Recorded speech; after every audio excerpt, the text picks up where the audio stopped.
Hey, I'm Joshua Chan. I'm in Team Dig'em, and I'm here to present our audio project. All right, so let's get started. All right, so first what you want to do is you'll load a file. We'll take road.wave right now.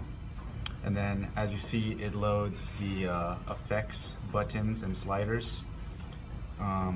So now we have road loaded. So if we want to say change the delay, which will create an echo, we can do that.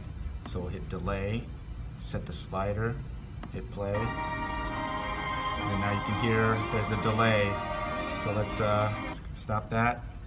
All right, say you want to load a different file. Let's say tenor sax. Then see, now we can select the old file or the new file. We can have it play in reverse by selecting reverse, then play. Alright, you can do bass control or treble control. Select treble. See, now the treble's lowered by about 0.5. Or you can do the same with the bass.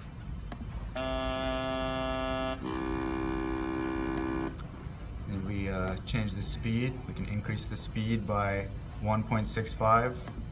Select speed, hit play.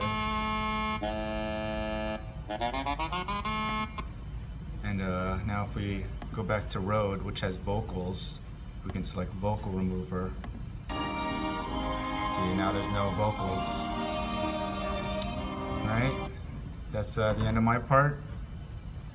Hi, my name is João Pedro Monteiro Pajaro, and I'm gonna show my part of the project. So if you run the project, so here you can load a file, and let's say you wanna load this file, and then if you wanna play the file that you just loaded here, you can just hit this button, this push button here, and then it's gonna play. If you wanna stop the file, you can just press again, and if you wanna play it again, you just press it again. If you want to stop it once more, you just press it again. Let's say you want to load a different file somewhere else, so you can just load a different file here, and then same thing, you just play it and stop it. Now let's go to the effect buttons, some of them at least. So here, if you want to play like stereo, mono sound, you just have to press a button, and then like these buttons here are gonna appear whenever you press one of these buttons here or here, and then you just hit play after selecting the button. It's important, you have to select the button, then you hit play. Now you cannot hear the difference, but if you put your earphones on, you can. And then here you can chop the sample. This is important, you can select the sample that you just loaded here. For example, let's select back the first sample. So here, if you want to chop the sample, let's say you want to start it around like 8 seconds instead of starting at the beginning. So you just slide this slider here, and then you press chop, and then press play. It's going to start from the start point that you chose. And you can do the same thing by using this edit text here, these two boxes here. You can just like put a value. For example, let's say you want to start it at around 3 seconds. That's how it works. And then you want to stop it at let's say 9 seconds. So you just put these values here, and then you press redefine, and then you play it. And if you want to pause, you just press pause. If you want to resume, you just resume and pause again. If you want to like listen to just 1 second of song, you can just put 1 to 2, redefine, play, and that's it. So that's it. Hi, I'm Bryn Rao, and this is my part of the project. So you click this button here, launch synthesizer, and here you get a full synth layout, full keyboard. It covers 2 octaves, and you can choose the waveform up here, so just go sine. And then you come over here, you can set the volume, and this slider is only, this goes for this sets the duty and the width for the square or sawtooth waves.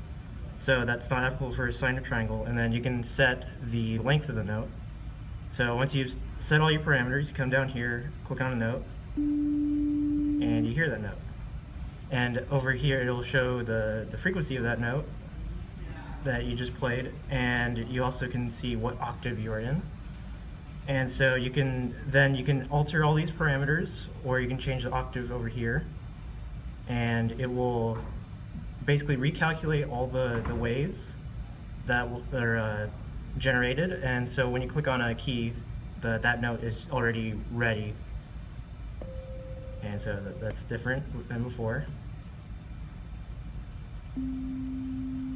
And also this synthesizer supports amplitude and frequency modulation.